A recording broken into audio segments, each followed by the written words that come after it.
I'm Jerry Purvis for StarHerald.com. Welcome to another edition of Table Talk. The last time I talked with Dave Wolf was just after he was named the new director of Legacy of the Plains Museum in Gearing. That was earlier this year, and a lot has happened since then and turned a lot of lives and events upside down. So I asked Dave to come back and give us an update as to what's going on at the museum and how it's affecting going forward. Thank you for joining us this morning, Dave. Thanks for having me, Jerry. Okay, with the COVID-19 pandemic starting back in March, what's been the effect on Legacy of the Plains and your end of the local tourism market? Oh, it's had a huge impact, just like a lot of local and national businesses. We were closed from March 17th through June 1st. Wasn't necessarily peak tourism season at that time, but a lot of classes missed out on the opportunity to come to the museum. We had to cancel our kindergarten days, which I know a lot of our volunteers and staff look forward to. And then, graduation parties, we had one or two that we allowed to come in when we were closed, but we lost some revenue from having those kind of rentals and events. And of course, we were down, almost a quarter of our revenue just from missing out on those 4 months. So it's had a huge impact. And then since we've opened, we've had to cancel 3 of the 4 of our main fundraisers. Mm-hmm. We still have Harvest Festival going on as of right now, and we hope to continue that. But it's had a huge impact. Okay, what were the fundraisers you had to cancel? So our bandana benefit would have been later part in April. We had our Oregon Trail wagon train we had to cancel. And we were actually looking at maybe even doing 1 or 2 or 3 of those during the summer. We were still kind of up in the air talking about that. But those are 2 huge events for us, plus Oregon Trail Days. We do a cookout and just the revenue from people coming into town. That was a really big disappointment for us. So lots and lots of negatives we could talk about. Mm-hmm. So what has been some of the feedback that you received from people and from the public that might want to visit the museum but unable to right now? Well, we are open. We've got everything open except for a couple of the activities that are really difficult to clean. But besides that, all of our hands-on activities, like I said, except for our stamps and our kids' table are open. Our houses are open. The really interesting thing, Jerry, is that we have a lot of Eastern Nebraska people come. And we're getting a lot of feedback of, they've never been out to Western Nebraska. They've been all over the world, but not here. And so we're getting a lot of feedback, how nice everybody is here. That's a given. Whenever you talk to people traveling through this area, you hear that. But the scenery and specifically the museum, lots of good reviews for us. So we're pleased. So one of the silver linings is a lot of Eastern Nebraska people coming, and they know it's not that far to come out here. So hopefully they'll come back and see us. Mm-hmm. Okay, you mentioned one of the premier events the museum holds is the annual Harvest Festival in September. You said it's still scheduled, but has the museum board discussed any changes in the format that might be necessary to help assure public health and safety? Yeah, we're not going to do some of the hands-on activities that we had planned. Just because it's not necessarily the virus getting on the items itself. It's just the people gathered in one space for more than 15 minutes, and we're looking into protocols with the gallery. Just making sure people are going kind of one way in and then they're going out another way, so you just don't have that mixed traffic. And then of course, just going in and make sure we have our cleaning protocols, and masks will be required inside. And just keep reminding people about social distancing and all the recommendations. But hopefully it'll be pretty much business as usual with what people have experienced for the past 5.5 months. Okay, so you did mention that safety measures you're observing at the building itself. Do you have some in place for the for the campus, the larger campus? Yeah. Outside, we're not requiring masks, although we are going to recommend people to social distance. But a lot of that, really the only time you're kind of sitting and watching is during the demonstrations, and it's pretty easy to kind of spread out as we go from there. So we'll just keep reminding people of that, and then the kid tractors, we're going to make sure we need to get those wiped down after the kids use the pedal tractors and the barrel cars. So. Okay, you mentioned there are a lot of education programs you do in conjunction with the Panhandle schools. How has that been affected? A lot of them have been canceled, or what are you doing going forward? Yeah, like I said before, a lot of our volunteers and board members and staff really look forward to kids coming in. The kids really enjoy it, and I think the volunteers kind of feed off that. And yeah, we've had our 4th grade technology through time canceled again. We're working on getting some distance learning equipment in. But with revenue down, we've had to kind of wait for grants to be able to do that. So hopefully we can have that in place by the end of this year. But that's really what we're going to be looking at doing is, can we reach kids remotely? And the big problem is, not every student is in the classroom in all the schools. So, they might be doing remote learning, or, some go half day, or, one day in, one day out. So even getting the whole group together. But if we could do something through, Zoom or whatever other program that we could use, where all the kids can kind of come together virtually, we could still provide that education component for the classrooms.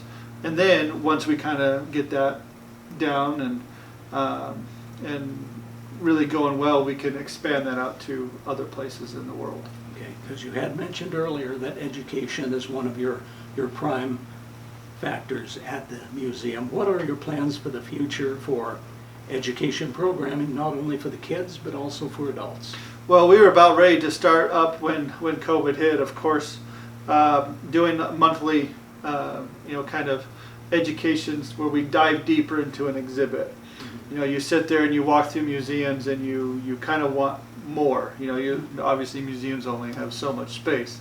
Yeah. And what we were thinking of doing is really getting into, for instance, our bull boat display, where this was a boat used by trappers and Native Americans to travel. Very light, very easy to make, very easy to carry. Let's dive a little bit deeper into that and maybe get somebody, I've already talked to Jerry Lucas to come in and talk about, the fur trading industry and the effects, and really get deeper, not only for, like you said, for kids where they can make their own little bull boat and we can kind of talk about it, but also for adults and really kind of get that upper level discussion and presentation going. And so, we've got plenty of exhibits to go through and just be able to hit one each month. Another thing we've talked, I know you and me have talked about this, Jerry, is our living history. I really want people to see volunteers or even staff dressed as certain people that had an impact in the area. Whether it be Dr. Fix or Terry Carpenter or Martin Gehring or whoever else could be. Just really kind of get that and get that kind of really fun interaction with history, which I think is extremely important to building the history lovers of the areas. Okay, so what additions to the museum will make that possible in the way of technology or new programming, or just what? Well, technology will definitely help. Programming will be a big aspect of that too. Is just getting maybe going and asking local high school theater classes if they'd be interested in coming out once every couple of weeks and just dressing up. The WCC also has a theater program or volunteers, but really getting the script down, getting the actors familiar enough to be able to answer questions and really play that part is going to be huge. But also allowing kids to dress up too and really show them what's the why do cowboys wear chaps, right? Why do they have a rope? Why is a butcher need an apron? And why do a doctor need a stethoscope or whatever the case may be, and really kind of get them immersed into, not only what they see today, but really what they would have seen 50, 60, 100 years ago. And then the technology piece really would just be with our distance learning and digital education programs, and we should hopefully have that stuff here fairly soon. Okay, what are some of the other programs that you have going that been kind of on hold right now? Things like Puzzles from the Past and other programs that. Yeah, so Puzzles of the Past, man, we were going really good. We had an excellent discussion on moral in February, and we were really looking forward to come back in March, in March, and then in April. And unfortunately, we just weren't able to do it. But that program has been put on hold pretty much to the end of the year now. We have a wonderful group of ladies, the rug hookers, that come in and show all different kinds of sewing and different projects there that has been put on hold. Like I said, our education events. It's really almost anything that's really kind of interactive amongst people has kind of been put on hold for now. So once we get over this, it'll be gangbusters going out the door, but hopefully that will be sooner than later. So you're kind of looking tentatively end of the year. Well, just for now. Well, I mean, you just don't know what's going to happen with the virus.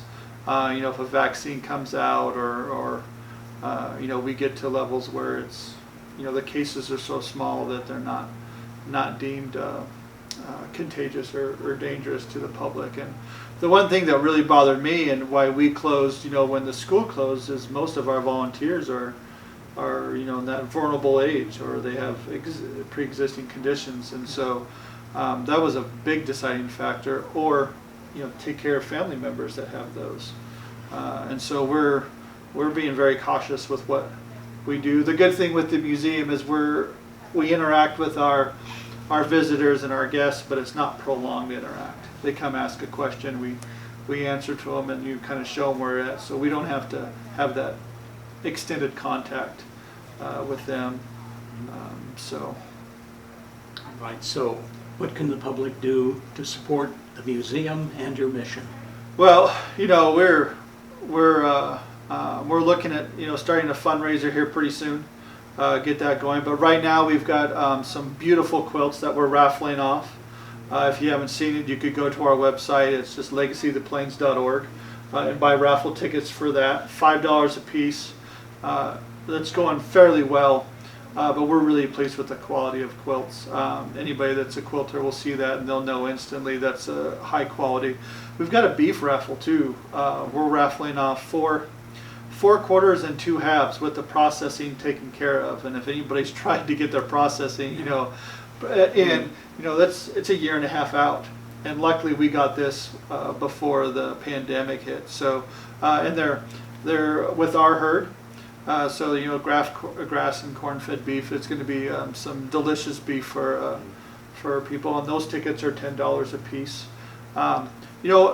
The big thing is, come out and support us at Harvest Festival, but become members. I mean, really come in and get something for your $35 for an individual or a couple, or $50 for a family is incredibly inexpensive for what you get. And the good thing is you can keep coming back. As a matter of fact, we have a referral thing now. If you refer somebody to become a member and they put your name down there, we have a drawing that will be later on this year, and you'll get your renewal for free. Me and Eleanor Shimmick, who is our president, are going to chip in to help pay for that. But just get the word out about the museum. And we moved our gift shop up. We've got some great gift shop items. Matter of fact, we had somebody come in 3 weeks ago and did some Christmas shopping there. Yeah. Those are definitely ways you can come out and support us, and just getting the word out. A lot of people in this area haven't been out to the museum, the Legacy of the Plains Museum, in a couple of years, and they think, well, it's all the same, and it really isn't. We've changed a lot, and so come out and see us. Okay. So in looking back and looking forward, since you've been director, what are some of the things that that really stick out in your mind about this first year on the job? The best thing that I like about it is I'm a storyteller. I love stories. I love hearing people's stories. And when you go and you're taking, a family or an older couple through or whatever, and their eyes light up when they see something, whether it's like a tractor, and this was the tractor that they learned how to drive on, or this was something that their family or parents or something that used. To me, that's just one of the best feelings, because instantly there's a connection there. And when kids come in our kindergarten, I wasn't there for kindergarten days, but I was there through technology, through Time for last year, and have the kids out there and they're setting tubes and just loving it. Things that adults now would cringe if they have to go set tubes because of the memories. Yeah. They love it, or they're out there lassoing her. And this is 98-degree heat. And it's so much fun, and you see history for them comes alive. And it's more than just reading it in a book or hearing about it. I mean, they're actually able to experience it. And then I think back in my first week, we had an air conditioning unit went down, and the second week it was the canal collapsed. Mm-hmm. And I thought, man, could it get any worse? And then it did. But we just keep pushing through, and with my other, with our warrior run I do, and my veterans group, not my veterans group, the veterans group I'm part of, I've said it once and I'll say it a lot, this community is just amazing. They come out and support organizations that, that are doing work for other people, to help other people. And what we're doing at the museum is we're keeping that legacy alive. And if you don't learn your past, they always say you're doomed to repeat it, but you're really losing a sense of what yourself is. My girls are 8 and 9, my stepson's 14. They've never, Caleb's been on a tractor, but the girls haven't. But things that happened 100 years ago in this valley are still influencing them today, because it's a part of who we are. And if we lose that history, then we really do lose a part of ourselves. So that's why I think that's why I went to the museum, is to help preserve that. And then why I think we should do what we can to help keep it going. Okay. Where are you located for people who want to come out and visit? We're located on Old Oregon Trail Road, which is M Street. We're butt up right in next to the monument property. So if you head out to the monument, we're the last turn on the right before you get there. So we've been talking with Dave Wolf, Director of the Legacy of the Plains Museum. Thank you for joining us today, Dave. Thanks for having me, Jerry. I appreciate it. Yes, I'm Jerry Purvis for StarHerald.com, and thank you for joining us for Table Talk.